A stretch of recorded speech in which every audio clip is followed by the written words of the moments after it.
பைரவி கத்திக்கிட்டே வர்றாங்க, ஆறுமுகம் ஆறுமுகம்னு. ஆறுமுகம் மோட்டார் ரூம்ல உட்கார்ந்துகிட்டு இருக்காரு.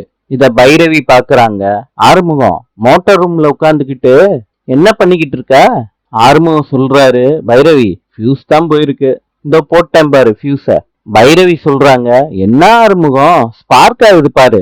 பைரவி, இதுக்கெல்லாம் பயப்படுவியா அப்படின்னு ஆறுமுகம் சொல்லிக்கிட்டே வேலை பார்க்கறாரு. கரண்ட்ல அவருக்கு ஷாக் அடிச்சு தூரமா போய் விழுகிறாரு.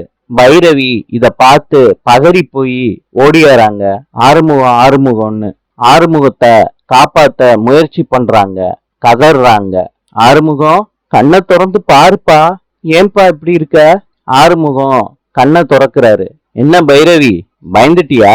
நான் சும்மா நடிச்சேன் பைரவி. நம்ம மனசுக்கு பிடிச்சவங்களுக்கு ஏதாவது இப்படி ஆச்சுன்னா தானே இப்படி கதறி கதறி அழுவாங்க. இத கேட்ட உடனே பைரவி கோவப்பட்டு ஆறுமுகத்தை அறையிறாங்க.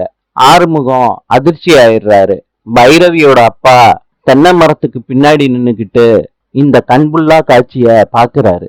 ஆறுமுகம் சொல்றாரு, ஏண்டி என்ன அடிச்ச பைரவி? பைரவி சொல்றாங்க, நீ நடிச்ச, அதனால உன்னை அடிச்ச ஆறுமுகம்.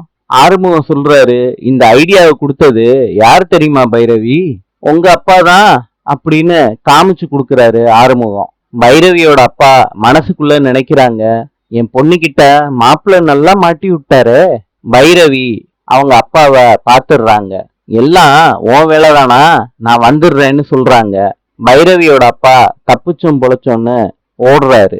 பைரவியோட அப்பா சொல்றாங்க, மாப்பிள்ள உங்களுக்கு உதவி செய்ய போய் என்னைய நல்லா மாட்டி விட்டீங்களேன்னு சொல்லிக்கிட்டே ஓடுறாரு.